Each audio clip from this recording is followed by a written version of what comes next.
Hola, muy buenas noches. Gracias por acompañarnos hoy martes en estas entrevistas de Foro Jurídico con el tema atribuciones del Tribunal de Disciplina Judicial y del Trabajo. Por supuesto, nos acompaña nuestra querida Norma Leiva. Buenas noches, Norma. Buenas noches, hola a todos. Y también Jaime y Rocío. Muy buenas noches. Muy Buenas buenas noches. noches. Si me permiten, los presento al auditorio que hoy nos sigue a través de redes sociales. Rocío Rojas Pérez es una jurista especializada en Derecho Laboral con más de 30 años de experiencia en la asesoría y representación sindical, la administración de justicia y la docencia. Se ha desempeñado como magistrada representante de los trabajadores en el Tribunal Federal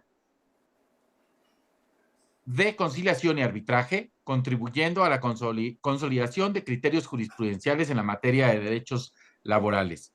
Fue asesora jurídica de trabajadores y organizaciones sindicales, contribuyó fundamentalmente en el registro sindical de la Federación Democrática de Síndicos de Servidores Públicos, donde se desempeñó como apoderada general, además de ejercer como docente y conferencista. Fue fundadora del Instituto de Investigación y Capacitación del Tribunal Federal de Conciliación y Arbitraje. Es coautora de diversas publicaciones sobre el derecho laboral. Ha sido reconocida con el premio AMIG por su trayectoria profesional y jurisdiccional, impartiendo justicia en beneficio de la sociedad mexicana, concedido por la Asociación Mexicana de Impartidores de Justicia, presidenta en ese entonces en la Suprema, por el presidente de la Suprema Corte de Justicia de la Nación, el ministro Arturo Saldívar, Lelo de la Rea, así como la medalla María Cristina Salmorán de Tamayo 2022, cuyo reconocimiento se le otorgó por su destacada trayectoria en el mérito judicial y a juzgar con perspectiva de género interseccional al haber sido finalista. A lo largo de su carrera ha impulsado la modernización del derecho laboral en México a través de la formación de nuevos juristas y la promoción de la justicia más accesible y equitativa para los trabajadores. Actualmente es candidata a magistrada en materia de trabajo del primer circuito y aparecerá en la boleta electoral número 12, con el número 12 en el Distrito Judicial Electoral 7, que comprende la alcaldía de Alba Obregón, Coajimalpa de Morelos y la Magdalena Contreras. Ya nos estaré explicando cómo es esta boleta y a quiénes les estará llegando. Muy buenas noches, Rocío. Gracias, Julio. Norma, buenas noches, candidato Jaime. Es un placer estar con ustedes esta tarde noche. Buenas Gracias. noches. Y también nos acompaña Jaime Santana Turral. Es licenciado en Derecho por la Universidad Autónoma del Estado de México, maestro en Derecho por el Instituto de Estudios Superiores en Derecho Penal, así como doctor en Derecho por el Centro de Estudios de Posgrado en Derecho y doctor en Derecho Constitucional y Derecho Penal por el Instituto de Estudios Superiores en Derecho Penal. Cuenta con una trayectoria de 30 años de servicio en el Poder Judicial de la Federación, 24 de ellos en cargo de carrera judicial, entre los que destacan el secretario de Estudio y Cuenta en la Suprema Corte de Justicia de la Nación, juez de distrito tanto en materia de amparo como en procesos penales federales, secretario ejecutivo de disciplina en el Consejo de la Judicatura Federal, secretario ejecutivo de disciplina en el Consejo de la Judicatura y magistrado de circuito desde el 2018. Ha asistido a múltiples diplomados y cursos, entre los cuales destacan el curso de transparencia, acceso a la información pública y protección de datos personales, curso para generar espacios libres de violencia, curso hechos y razonamiento probatorio en la investigación, sustanciación y resolución de faltas administrativas conforme a la Ley de Responsabilidades Administrativas. Finalmente, debe indicarse que se ha desempeñado como profesor en diversas instituciones educativas, tanto públicas como privadas, dentro de los cuales destaca la Escuela Federal de Formación Judicial, así como la Facultad de Derecho de la Universidad Autónoma del Estado de México, esta última en la cual imparte clases tanto en la licenciatura en Derecho como en la especialidad de Amparo.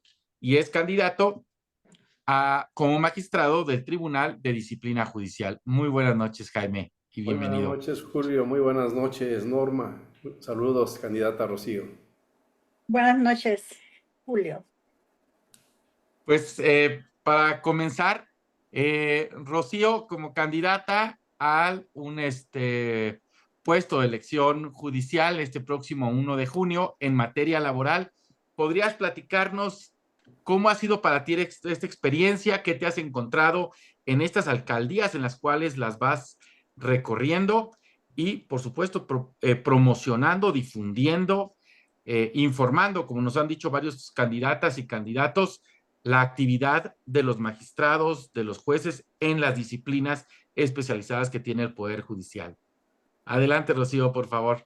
Gracias, Julio. Pues primero que nada, decirte que es una experiencia completamente nueva.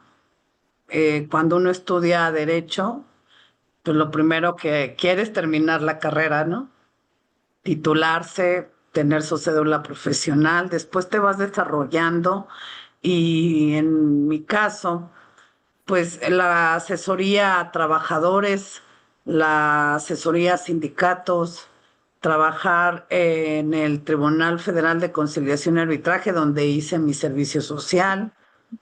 Después fui secretaria de Estudio y Cuenta en el segundo tribunal colegiado en materia de trabajo de aquí del primer circuito. Tuve la oportunidad de ser jefa de dictámenes y sanciones en el Servicio de Administración Tributaria.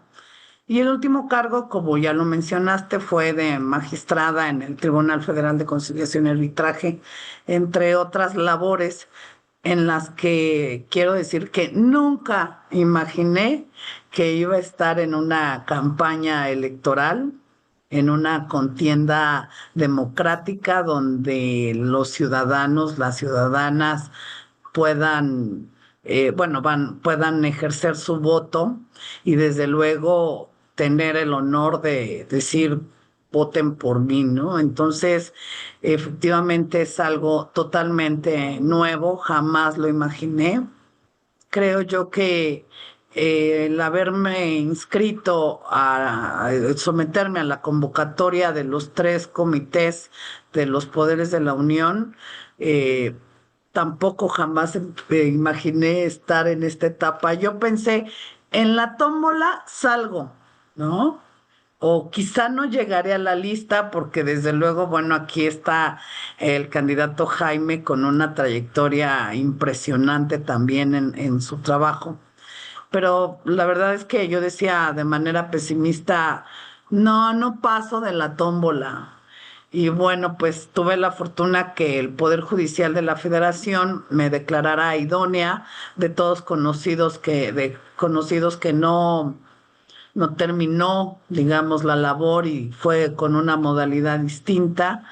Sin embargo, el Senado me consideró para estar postulada.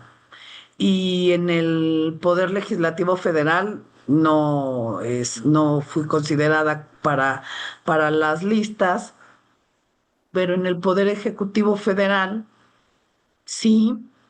Y al momento de la tómbola, realmente fue algo impresionante porque primera vi que era la esferita de la Lotería Nacional y bueno, pues desde ahí hay un poco más de transparencia porque nadie estaba tocando la bolita ni nada y bueno, entonces tengo la fortuna de ser nombrada, postulada, perdón, por el comité del Ejecutivo Federal. A partir de ahí empieza una vorágine de cosas, porque, bueno, pues presupuesto no, en lo personal no tengo, y con lo que tiene uno vamos adelante. Y entonces empezamos a hacer recorridos a las colonias, a los tianguis, a las calles, a los mercados, platicar con los ciudadanos, con las ciudadanas de las alcaldías Álvaro Obregón, Coajimalpa de Morelos y la Magdalena Contreras. Colonias donde pues uno cuando sale de la ciudad para rumbo a Toluca, no te metes, ¿no? Ves por allá casas, ves no sé, colonias donde pues desde pequeña que circulaba yo por esa carretera no había imaginado adentrarme y conocer a las vecinas y los vecinos.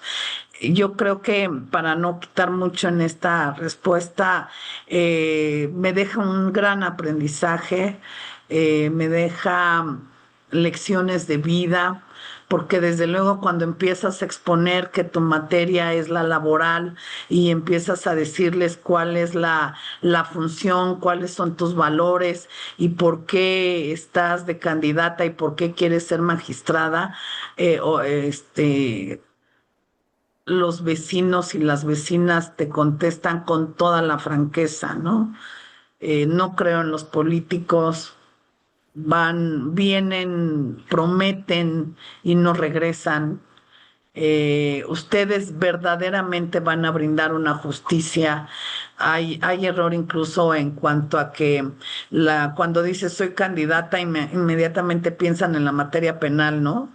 O en el Ministerio Público, y entonces pues uno les explica y sobre todo la materia federal, la candidatura a magistrada en el primer circuito, lo que representa en la Ciudad de México, y la recepción de la gente es impresionante. Verdaderamente yo me quedo con esa grata experiencia de tener el contacto con los ciudadanos, porque otra cosa de lo que dicen es, pues jamás imaginé ver a un magistrado o platicar con un juez, y mucho menos que ellos vinieran a mi domicilio o al lugar donde vivo, ¿no? Entonces esa cercanía con la gente, esa cercanía, esas inquietudes que buscas resolver y aclararles, no venimos a prometer, no somos políticos, no pertenecemos a un partido político, también ellos te observan y te empiezan a observar de manera diferente. Entonces, con eso me quedo, con esa gran experiencia que me deja este proceso. Gracias, Rocío, por supuesto. Sin duda habría que separar, que ha sido un gran aprendizaje, entre esta función jurisdiccional y una función eminentemente política, que sería el legislativo y el ejecutivo, en las cuales por parte de la ciudadanía hay una solicitud, hay una petición más reiterada sobre solución de problemas más inmediatos a su entorno que la función del poder judicial en sus resoluciones. Y Jaime, me gustaría preguntarte, ¿quién es Jaime Santana, por un lado, y cómo ha sido pasar por la Suprema Corte, por un juzgado penal, ser magistrado de circuito y hoy en día estar en campaña y haber pasado desde resoluciones y la proyección de sentencias y resoluciones en los escritorios, hoy en día a estar escuchando a las personas en las calles y en todo el país, porque entiendo que vas hacia el Tribunal de Disciplina Judicial? Por Así favor, es. Jaime. Sí, gracias, Julio. Mira, así es. Como se dio cuenta en la semblanza que me hiciste favor de amablemente leer, pues tengo yo una trayectoria de 30 años en el Poder Judicial. ¿Quién es Jaime Santana? Un ciudadano, como la gran mayoría de nuestros compatriotas, comprometido con el servicio público. Esos 30 años en el Poder Judicial me han permitido conocer lo que es el Poder Judicial en todos sus aspectos, en todos sus niveles. Empecé ya en el año de 1992, a partir de meritorio, lo que le llamamos en ese entonces, que eran practicantes que acudían a los órganos, a los juzgados, tribunales, en mi caso. Llegábamos a aprender, no teníamos ninguna remuneración económica. Nuestra remuneración era el aprendizaje que se nos iba dando. Pero a partir de 1994, recordamos aquella gran reforma que hizo el entonces presidente Zedillo, se inicia el tema de la carrera judicial. Inicio yo mi carrera como personal operativo, lo que se denomina oficial judicial, que son aquellos servidores públicos que se encargan de realizar operaciones, digamos, de apoyo a los abogados, que son los secretarios y los actuarios. Ya en mi función como actuario, pues bueno, fue muy corta, un año solamente, y ya como secretario tuve la gran oportunidad de estar redactando sentencias durante 10 años en diferentes tribunales colegiados en materia penal, en la cual, como sabemos, los tribunales colegiados es la última instancia por regla general en el ámbito de impartición de justicia en nuestro país. Solamente la Suprema Corte es el órgano superior a los tribunales colegiados. Esa experiencia que tuve en los tribunales colegiados me permitió tener la capacidad y ser objeto de una invitación para participar en la primera sala de la Suprema Corte de Justicia. específicamente a invitación del ministro Arturo Saldívar Lelo de la Rea. ¿Cuál fue la experiencia que tuve en nuestro máximo tribunal? Pues la visión de poder advertir que entre más alto llegas, más puedes servir a tu país. Las decisiones de la Suprema Corte impactan de manera frontal y de manera muy, muy profunda a la sociedad mexicana. Eso lo pude advertir ahí. Ya una vez estando en la Corte, tuve la oportunidad de participar en concursos de oposición en los cuales resulté vencedor, siendo parte de los primeros 3 lugares en cada uno de estos concursos por las excelentes calificaciones que tuve a bien obtener. Ya estando en la función jurisdiccional te das cuenta que la facultad y la gran responsabilidad que es impartir justicia, donde vas decidiendo situaciones de las personas, pues no es cosa menor. Es una gran responsabilidad que el Estado mexicano va depositando en algunas personas que nos denominamos juzgadores. Tuve esa oportunidad, en principio, de juzgar en la materia penal, en lo que ahora denominamos el sistema tradicional, pero posteriormente tuve la oportunidad de también ser juez de amparo. Esto es, poder analizar todas aquellas violaciones de derechos humanos que la parte quejosa reclamaba en diferentes asuntos, y poder tener, bajo la visión que pude haber adquirido en la Suprema Corte, poder ahora aterrizarlo, pero ya no en una función de proyectista, ya no en una función de auxiliar de un titular, sino ahora directamente como juez de amparo. Una función que disfruté mucho. Y finalmente, bueno, ya el hecho de poder seguir avanzando en la carrera judicial a través de estos concursos de oposición me permitió finalmente ser magistrado de circuito. Magistrado, no obstante que los 2 concursos, tanto para juez como para magistrado, fueron concursos en materia mixta. Lo cierto es que la expertise o mi área de especialidad se ha dirigido a la materia penal, donde actualmente me encuentro, en el 4º Tribunal Colegiado en materia penal. Adicionalmente, tuve otra gran experiencia y una gran responsabilidad en el Consejo de la Judicatura Federal. De 2019 a 2022, fungí como secretario ejecutivo de disciplina del Consejo de la Judicatura Federal.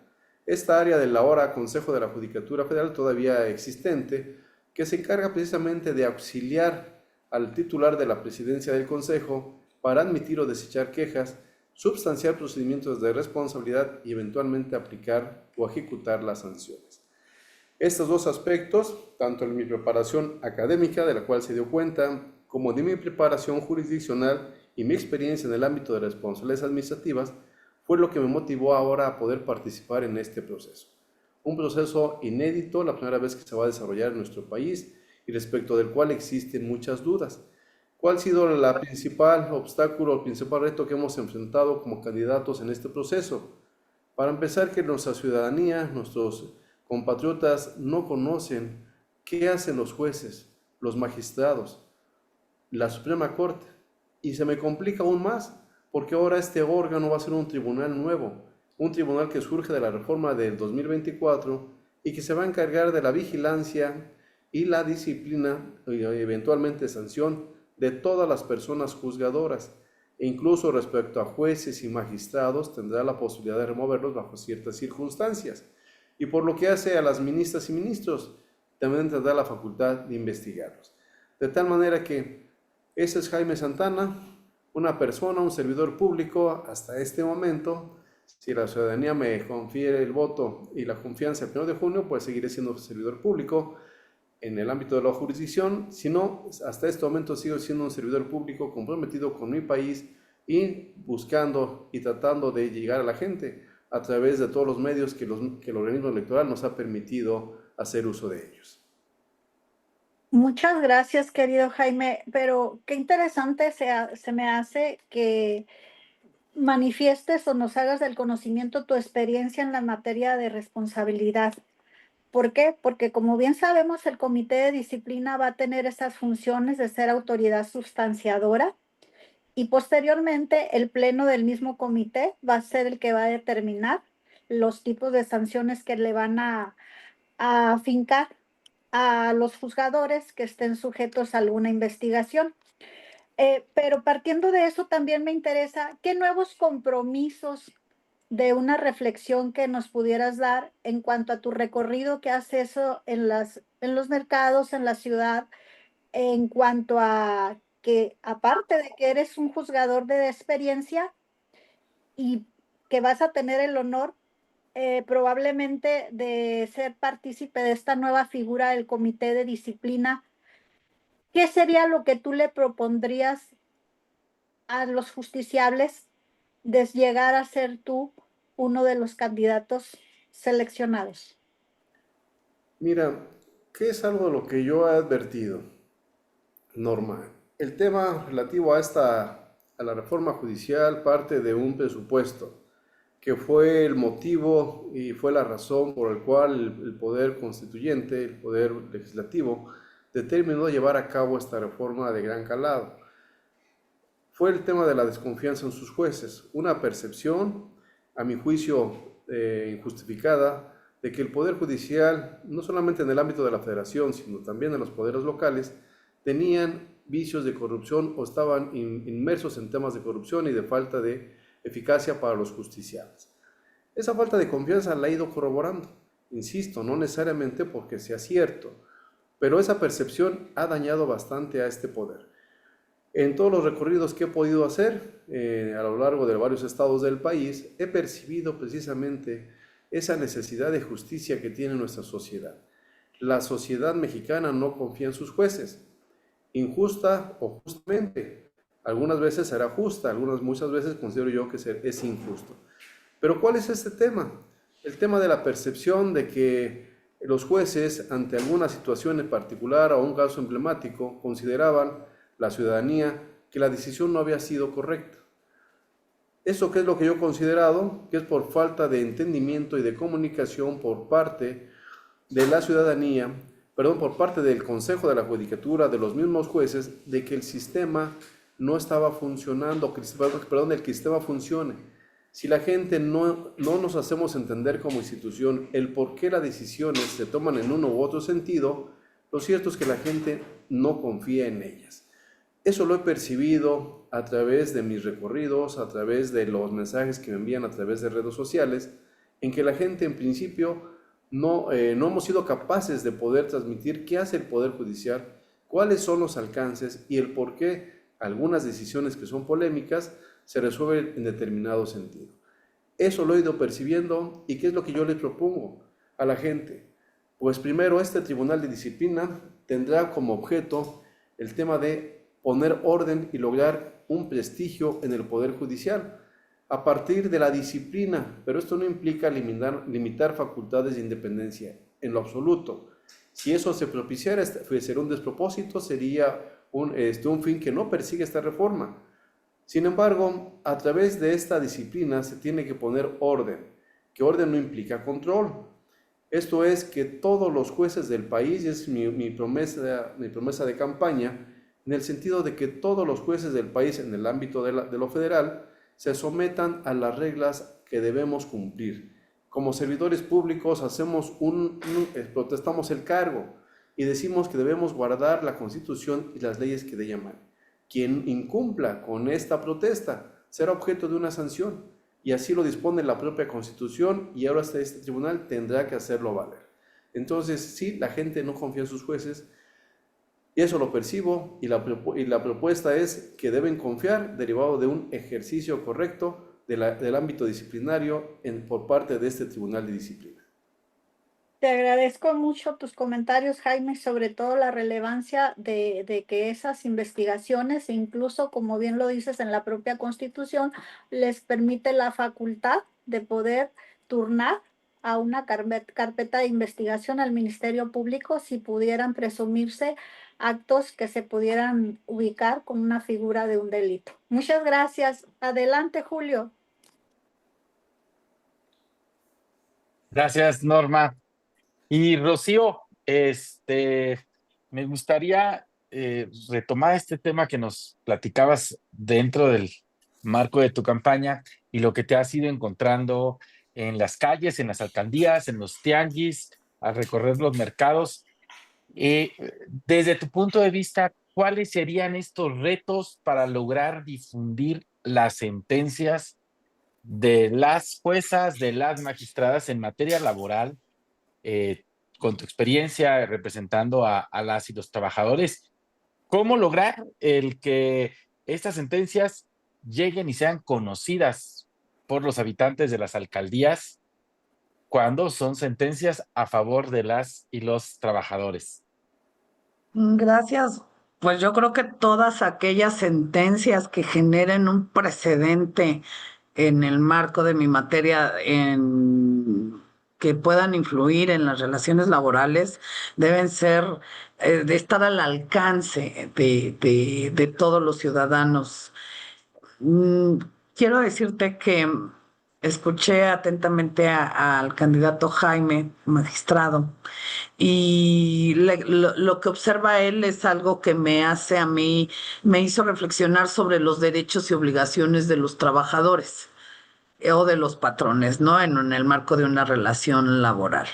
Eso implica que también la función de magistrados o de los tribunales colegiados de circuito, que en amparo directo pueden llegar a dictar una sentencia ya definitiva, pocas veces recurrible por casos excepcionales, pero generalmente es la última instancia, como todos sabemos, implica que dejen un precedente en un asunto de mujeres embarazadas, de discriminación directa o indirecta, es decir, muchísimos temas que puedan darse a conocer para la ciudadanía, desde luego para los justiciables o los abogados que les interese la materia.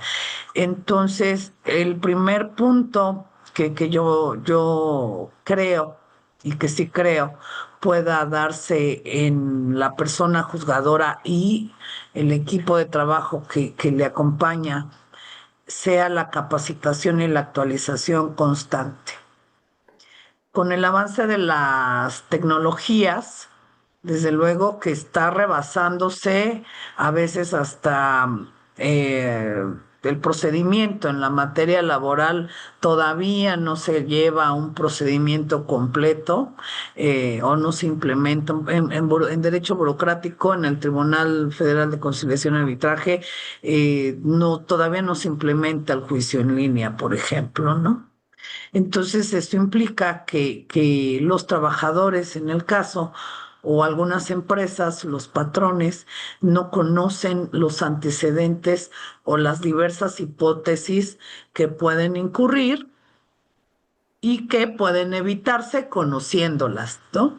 Entonces yo he pensado mucho y lo he platicado en los recorridos, es que la implementación de las nuevas tecnologías para difundir no nada más los precedentes, las sentencias, sino las propias actuaciones, puedan permitir, primero, como ya lo dije, conocerlo y evitar si hay un acto, por ejemplo, de violación a derechos humanos, ¿no? Entonces, creo que debe de ser abierto, y más siendo el Poder Judicial de la Federación en todas las materias o las actuaciones de la Suprema Corte, de tribunales colegiados, juzgados de distrito, que se den a conocer, no nada más, insisto, a quien estudia derecho y que se mete en el semanario, sino que sean de manera cotidiana, para todos los ciudadanos, ¿no? Entonces me parece que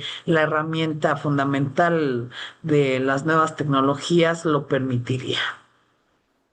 Eh, Rocío, muy acertados tus comentarios, pero como especialista en el derecho laboral, ¿de qué manera, y que como bien sabemos ya hay mucho pronunciamiento por nuestra Suprema Corte, tú aplicarías la metodología de perspectiva de género, sobre todo en los derechos laborales de los trabajadores que en muchas ocasiones no tanto que sea por un supuesto de dolo, los patrones incurren en constantes violaciones, eh, partiendo del estado de vulnerabilidad que comúnmente se encuentra principalmente el obrero? ¿Cómo aplicarías este método tan interesante y tan innovador y principalmente protegido, partiendo de que es un derecho humano establecido en la Convención Interamericana sobre Derechos Humanos, porque me interesa tu comentario partiendo de que veo una persona increíblemente especializada en la materia laboral. Te lo agradecería mucho. Gracias por tus palabras, Norma. Es una pregunta completamente interesante porque efectivamente, pues después de la reforma constitucional de 2011, implementarse ya en el artículo primero o establecerse los derechos humanos, pues lo primero que uno dice, los derechos humanos, los derechos laborales son derechos humanos, porque como no está en su texto literal, sí se ha batallado, sí se dan circunstancias de lo más común no discriminar, se da la discriminación, desde luego violentando el derecho humano de igualdad.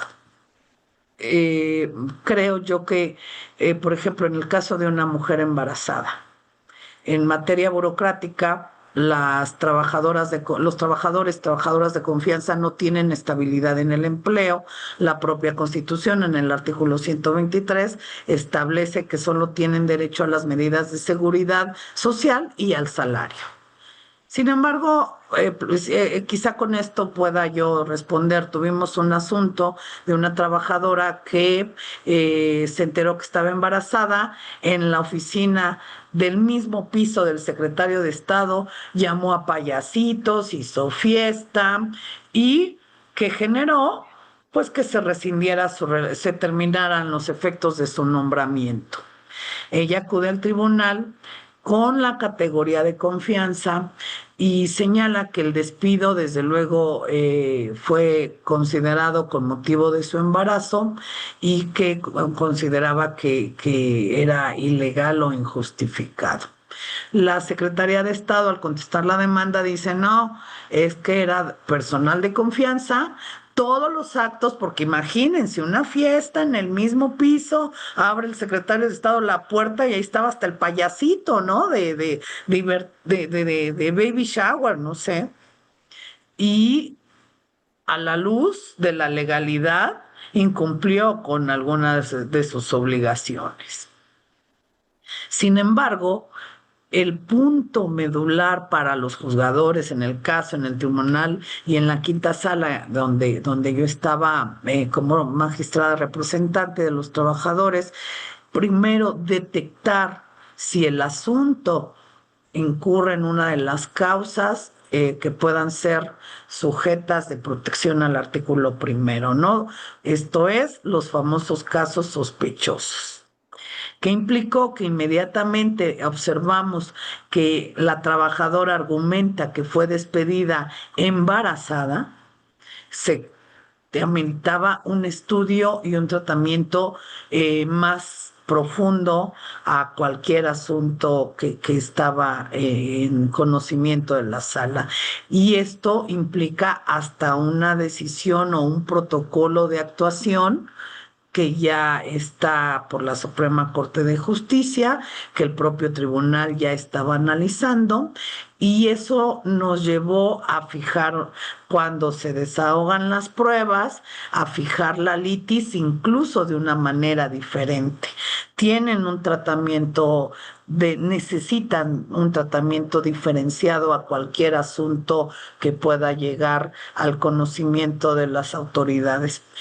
Y desde luego, bueno, la conclusión es, bueno, al fijar la carga probatoria, desde luego el patrón se le correspondía acreditar que el despido no había sido con motivo de embarazo.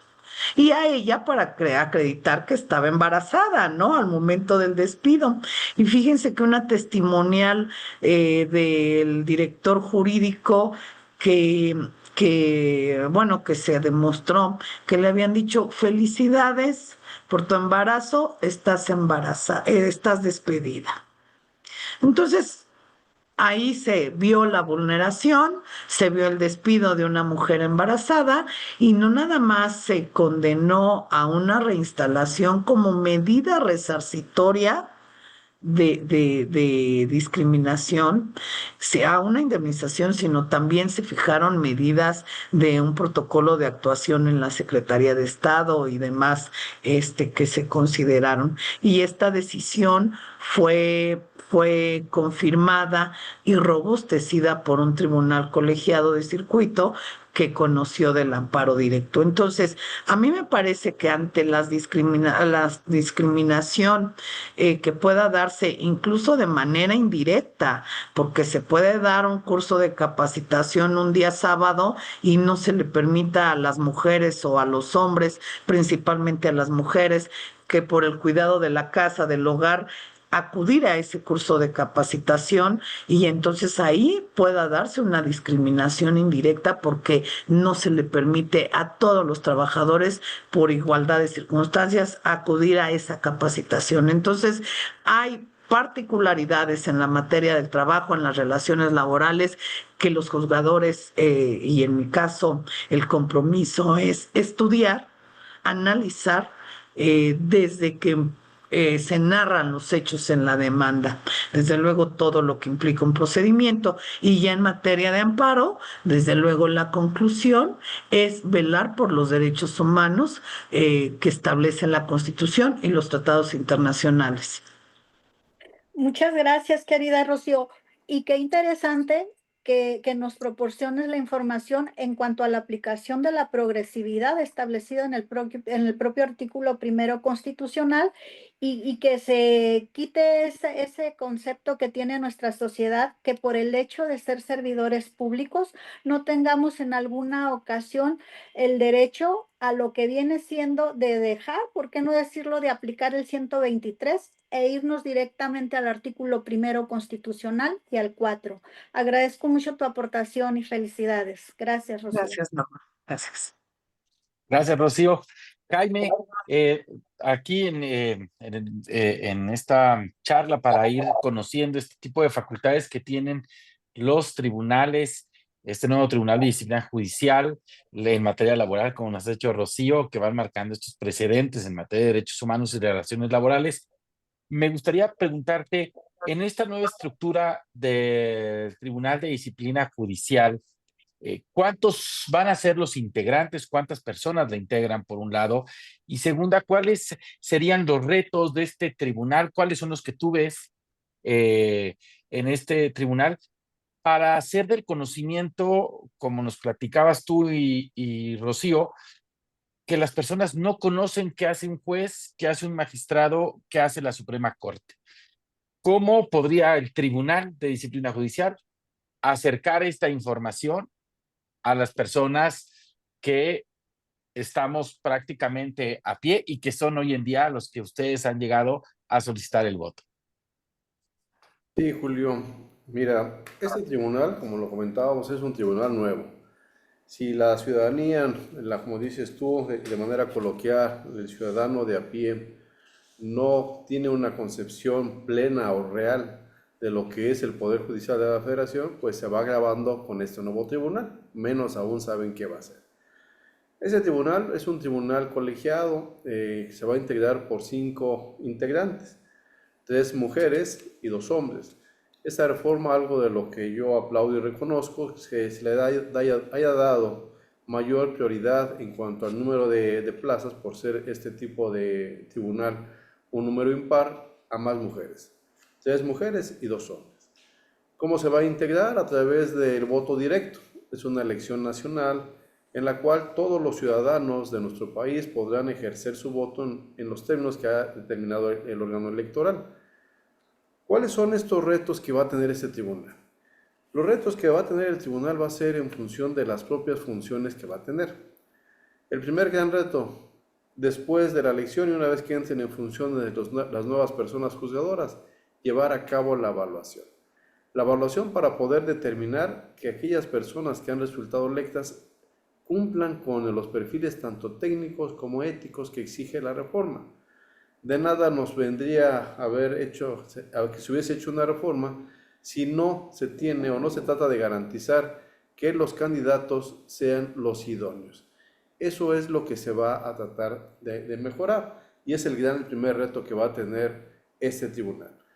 ¿Cuál otro reto va a tener? El tema de poder garantizar el tema de la disciplina, pero sin que esto implique poder violentar o bien limitar la independencia de las personas juzgadoras.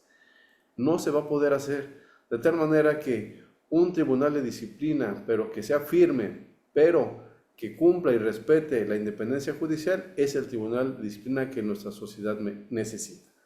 Y regresando al último punto, el tema de la transparencia. El tema de la transparencia va a ser un tema que debe ser un punto relevante de la agenda de este tribunal en cuanto a ir transmitiendo de manera muy puntual cuál es la lógica, cuál es el desarrollo, cuáles son las aportaciones o el avance que va teniendo este tribunal en el desarrollo de sus asuntos. Informar de manera puntual a la ciudadanía cuál es el trabajo de este tribunal en aquellos casos relevantes en los cuales existan denuncias o bien se inicie de oficio alguna investigación, informar el curso de la misma para que la sociedad vea que efectivamente se está trabajando y que esa percepción de impunidad de que tienen las personas juzgadoras realmente no existe. Entonces, el tema de la transparencia, fundamental, a través de la comunicación cotidiana y puntual por parte de este tribunal, y el respeto a la independencia judicial sin menoscabar el ejercicio de la responsabilidad, del tema de las responsabilidades administrativas que tiene encomendado este tribunal. Transparencia e independencia, retos que debe cumplir este tribunal. Gracias, Jaime. Sí, perdón. No, adelante, Norma. Sí, Jaime, como complemento, quisiera que nos comentaras si entre las facultades de ustedes como Tribunal de Disciplina se va a encontrar la posibilidad de poder sancionar a los ministros. Muy bien, Norma. Mira, el marco normativo desde el ámbito de lo constitucional y del ámbito de lo legal a través de la ley orgánica no prevé la posibilidad de que puedan ser sancionados los ministros por este tribunal.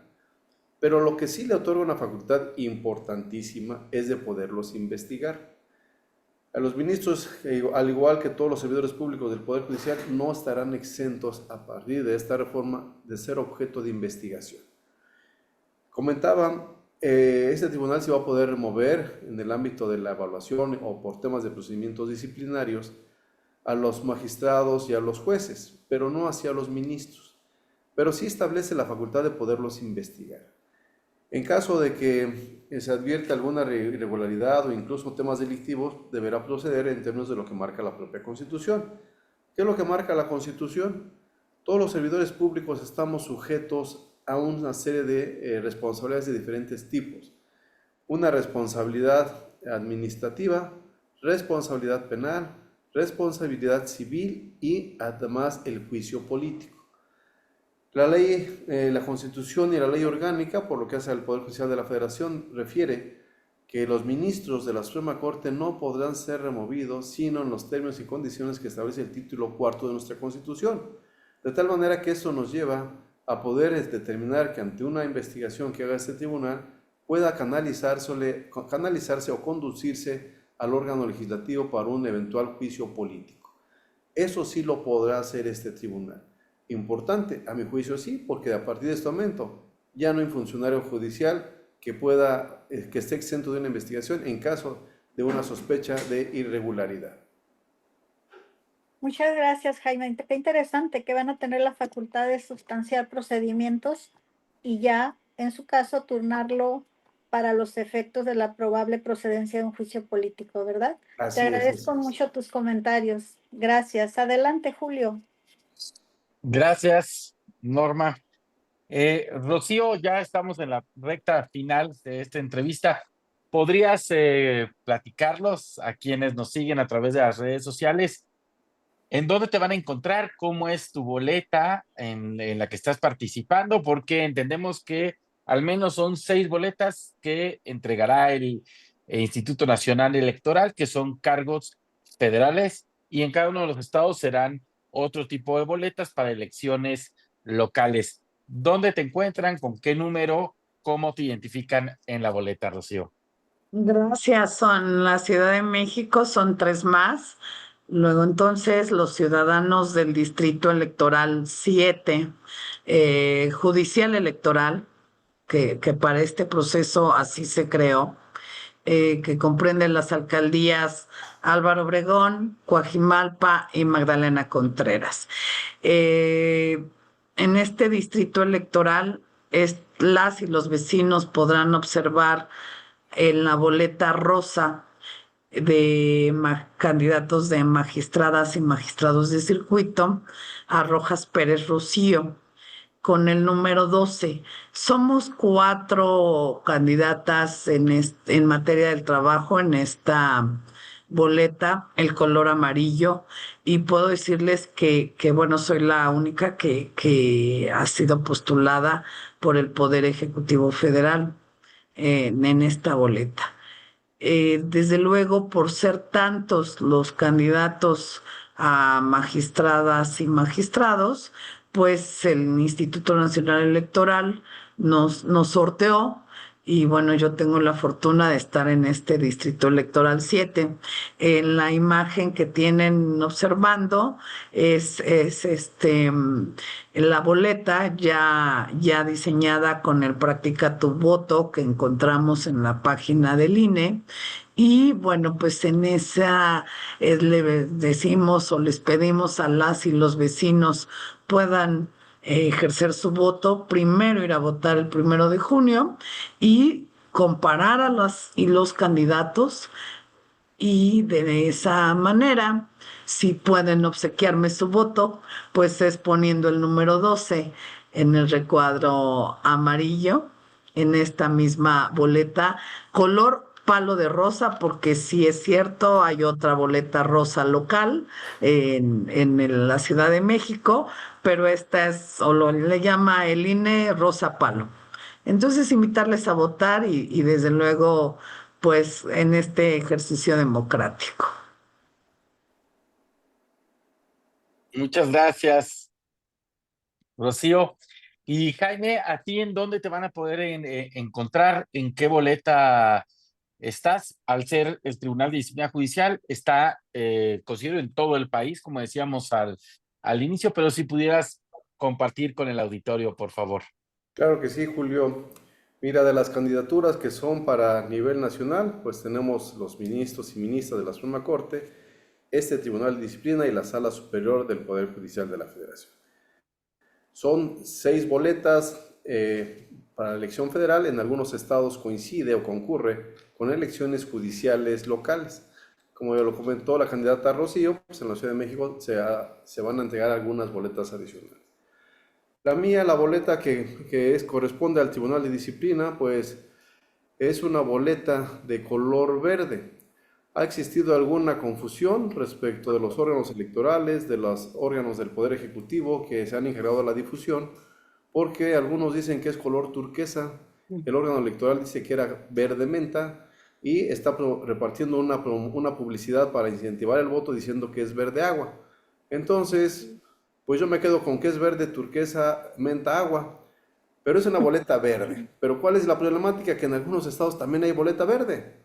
Entonces, ¿cuál es la que lo vamos a diferenciar? En la parte superior va a decir magistradas y magistrados del Tribunal de Disciplina Judicial. Si es verde, la tonalidad que al final veamos ya materializada en las boletas, esa corresponde al Tribunal de Disciplina Judicial. Del lado derecho, así como aparece mi boleta, mi imagen, aparecen los nombres de 18 candidatos, hombres. Existen 2 recuadros en la parte superior y si la gente, la ciudadanía, considera que soy el perfil idóneo, si asientan el número 37 en alguno de esos 2 recuadros, estarán decidiendo su confianza en su servidor y otorgándome esa gran responsabilidad.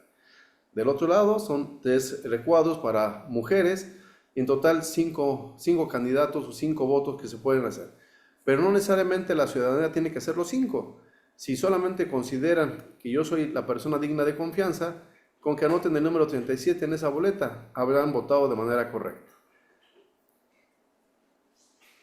Muchas Excelente. gracias. Sí, perdón. Julia, adelante. Y gracias a los dos.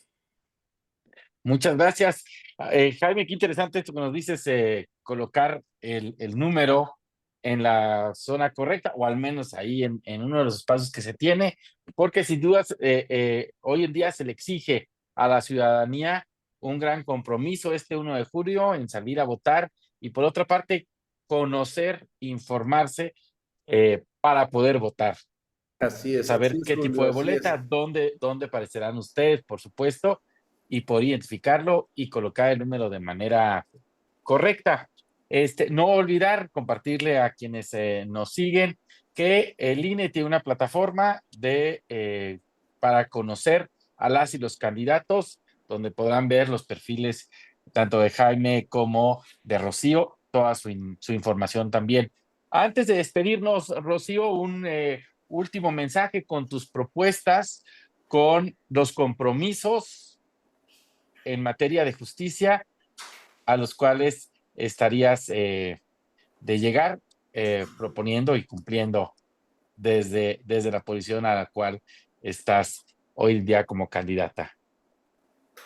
Gracias, pues decirles que tengo los valores emanados desde mi familia. Lo he dicho en varios espacios, mis padres, maestros de educación primaria, mis hermanas, mis hermanos, todos crecimos precisamente con ese valor de servir, de honradez, con muchas ganas de trabajar de venir de la cultura del esfuerzo, me orilla a seguir preparándome, estudiando y el poner el 100% a las cosas que hago. La función en mi trayectoria laboral la pueden encontrar en la plataforma del INE de Conóceles. Me encuentran en redes sociales y mi aspiración de ser magistrada es en este proceso totalmente histórico, es ser votada por el pueblo, servir al pueblo con esos principios que además la justicia exige: imparcialidad, honestidad y de manera transparente. Así que les invito a votar a quienes nos escuchan y desde luego a las y los vecinos, trabajadores, abogados, profesionistas que vivan en el Distrito Judicial Electoral 7, pues que voten el 1 de junio y me verán en la boleta rosa, magistradas y magistrados de circuito, con el número 12, color amarillo, en materia del trabajo. Muchas gracias por la invitación y desde luego felicidades por estos foros que nos dan la oportunidad de platicar con ustedes y con quienes nos escuchen. Muchas gracias, querida Rocío, y felicidades y mucha suerte. Gracias. Jaime, por favor, un mensaje que quisieras compartirnos. Claro que sí, Julio. Pues en principio agradecer a Foro Jurídico por este espacio que se nos brinda. ¿Y cuál es el mensaje final?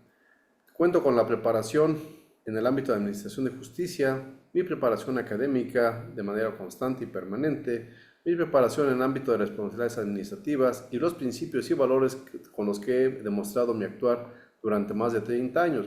Me parece que me hacen un candidato idóneo. Las propuestas: el combate frontal al tema de corrupción, violencia de género, acoso sexual y en cualquiera de sus formas, el combate al nepotismo, a través de la transparencia y la rendición de cuentas. Adicionalmente, la preparación y capacitación permanente en temas de ética judicial. Me parece que van a tornar, si lo hace correctamente este Tribunal de Disciplina, un tribunal sólido, un tribunal que pueda llevar a cabo de manera exitosa esta reforma. Considero que yo estoy capacitado para ello. Me encuentran en la boleta turquesa, que puede ser verde, turquesa, menta, agua, en el número 37, en la sección de candidatos hombres, en el número 37, Santana Turral Jaime. En un casillero anotamos el número 37 y estarán votando por mí. Muchas gracias, Julio. Muchas gracias, Norma. Gracias. Saludos, candidata Rocío. Saludos, Gracias. candidato.